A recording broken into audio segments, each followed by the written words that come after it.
రాఖీ పౌర్ణమికి ఓళ్లకు వెళ్లే వారితో హైదరాబాద్లోని రహదారులపై వాహనాలు బారులు తీరాయి. ట్రాఫిక్ నెమ్మదిగా కదులుతోంది. ఇందుకు సంబంధించి మరింత సమాచారాన్ని మా ప్రతినిధి పవన్ అడిగి తెలుసుకుందాం.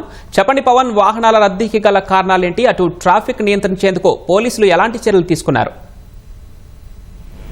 రాఖీ పండుగ నేపథ్యంలో సొంతూర్లకు బయలుదేరినటువంటి ప్రయాణికులతో అయితే నగర శివార్లలోని రహదారులన్నీ కూడా కిక్కిరిసిపోతున్నాయి. భారీగా విజయవాడ నుంచి ఇటు హైదరాబాద్ నుంచి విజయవాడ రహదారి మధ్య కూడా ఈ అబ్దుల్లాపూర్ మెట్ వరకు, ఇటు హైత్ నగర్ నుంచి కూడా అబ్దుల్లాపూర్ మెట్ వరకు భారీగా ట్రాఫిక్ స్తంభించింది. ఇటు ఎల్బీ నగర్ తర్వాత నుంచి కూడా వనస్థలిపురం హైత్ నగర్ వరకు కూడా ట్రాఫిక్ భారీగా స్తంభిస్తుంది. ఎందుకంటే ఇక్కడ హైత్ నగర్ వద్ద ఉన్నటువంటి బస్ స్టాండ్ కొంత రోడ్డు మీద ఉండడం వల్ల అక్కడ కొంచెం ట్రాఫిక్ అయితే ఇబ్బందులు తలెత్తుతున్నాయి.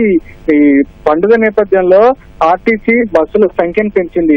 గణనీయంగా ఈ బస్సుల సంఖ్య పెరగడంతో పాటుగా ఈ బస్ స్టాండ్ లోపలికి బస్సులు వెళ్తూ వస్తున్న క్రమంలో వెనకాల కొంత ట్రాఫిక్ జామ్ అవుతుంది. ఈ క్రమంలోనే అక్కడి వరకు వేగంగా వచ్చినటువంటి వాహనాలు ఒక్కసారిగా హైత్ నగర్ బస్ స్టాండ్ వద్దకి వచ్చేసరికి కాస్త నెమ్మదిస్తున్నాయి. ఈ క్రమంలో కొంతమేర కూడా వెనకాలంతా కూడా ట్రాఫిక్ జామ్ అవుతుంది. ఆ తర్వాత ఈ ట్రాఫిక్ అంతా కూడా ఇటు ఔటర్ రింగ్ రోడ్ తర్వాత అబ్దుల్లాపూర్ మెట్ వరకు కూడా మెల్లగా అయితే ముందు కదులుతున్న పరిస్థితి అయితే ఉంది. అలాగే మరోవైపు ఇటు సికింద్రాబాద్ జేబీఎస్ నుంచి ఇటు బొల్లారం చెక్ పోస్ట్ వద్ద కూడా భారీగా ట్రాఫిక్ జామ్ అయిపోయింది. ఇటు సిద్దిపేట, కరీంనగర్, సిరిసిల్ల, జగిత్యాల, నిజామాబాద్, బోధన్ వైపుకు వెళ్లే వాహనాలతో అయితే ట్రాఫిక్ జామ్ తలెత్తింది.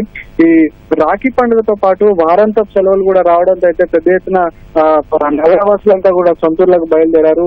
ఇటు ఎంజీబీఎస్ నుంచి కావచ్చు, జేబీఎస్ నుంచి కావచ్చు భారీగా బస్సులు కూడా బయలుదేరి ప్రయాణికులతో తరలి వెళ్తున్నాయి. మరోవైపు ఇటు జేబీఎస్ నుంచి ఇటు మహబూబ్ నగర్ కావచ్చు, ఇటు శ్రీశైలం, కర్నూలు, ఇటు నుంచి ఇటు ఏపీకి వెళ్లే బస్సులు కూడా పెద్ద ఎత్తున వెళ్తున్నాయి. ఇటువైపు కూడా ట్రాఫిక్ స్తంభిస్తుంది. మరోవైపు ఇటు ఎల్బీ నగర్, హైత్ నగర్ నుంచి విజయవాడ వైపు వెళ్లే రహదారి కూడా భారీగా ట్రాఫిక్ స్తంభించింది.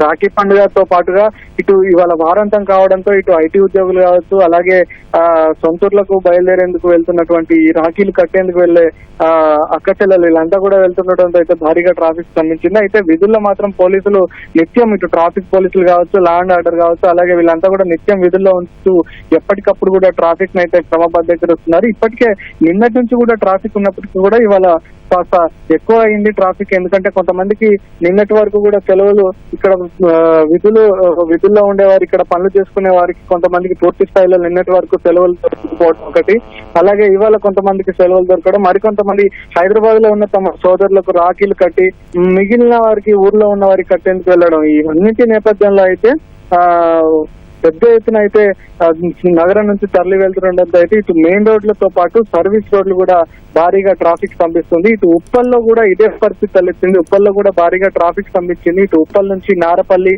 అలాగే అన్నోజిగూడ, గట్కేశ్వర వరకు వాహనాలు నెమ్మదిగా కదులుతున్నాయి. ఇక్కడ అన్నోజిగూడ నుంచి మన గట్కేశ్వర వరకు సాధారణంగా అయితే ఒక 10 నుంచి 15 నిమిషాల సమయం పడుతుంది. కానీ ఇవాళ ఈ ట్రాఫిక్ నేపథ్యంలో అయితే ట్రాఫిక్ లో చిక్కుకొని మొత్తంగా ఈ 15 నిమిషాలు సాగే ప్రయాణానికి కూడా దాదాపు 40 నుంచి 50 నిమిషాల వరకు పడుతుందని చెప్పి కూడా ఆ ప్రాంతం నుంచి వెళ్తున్నటువంటి వాహనదారులు చెప్తున్నారు.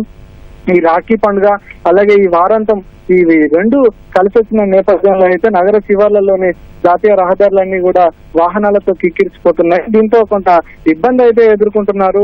కొన్ని చోట్ల అయితే ఇటు అధికార యంత్రాంగం మీద, ఇటు ట్రాఫిక్ పోలీసుల మీద కూడా కొన్ని చోట్ల వాహనదారులు అయితే కొన్ని చోట్ల అసహనం వ్యక్తం చేస్తున్నారు. ఎందుకంటే ట్రాఫిక్ తాము గంటల తరబడి, నిమిషాల పాటు సాగే ప్రయాణాన్ని కూడా గంటల తరబడి కొనసాగించాల్సి వస్తుంది. ట్రాఫిక్ సిబ్బంది పూర్తి స్థాయిలో ట్రాఫిక్ ని క్రమబద్ధీకరించాలని చెప్పి కూడా ఒకవైపు వాహనదారులు ప్రయాణికులు ఆగ్రహం వ్యక్తం చేస్తున్నారు. మరోవైపు పోలీసులు మాత్రం పూర్తి స్థాయిలో తాము నిత్యం ట్రాఫిక్ ని క్రమబద్ధీకరిస్తున్నాం, విధుల్లో ఉంటూ ఎప్పటికప్పుడు పరిస్థితిని చక్కదిద్దుతాం అని చెప్తున్నారు. ఇప్పటి వరకు అయితే ఇప్పటికైతే ఈ ట్రాఫిక్ జామ్ ఇలాంటి ఈ రద్దీ అయితే కొనసాగుతుంది. ఈ రద్దీ సాయంత్రం వరకు కూడా ఇలాగే కొనసాగే అవకాశం అయితే కనిపిస్తుంది.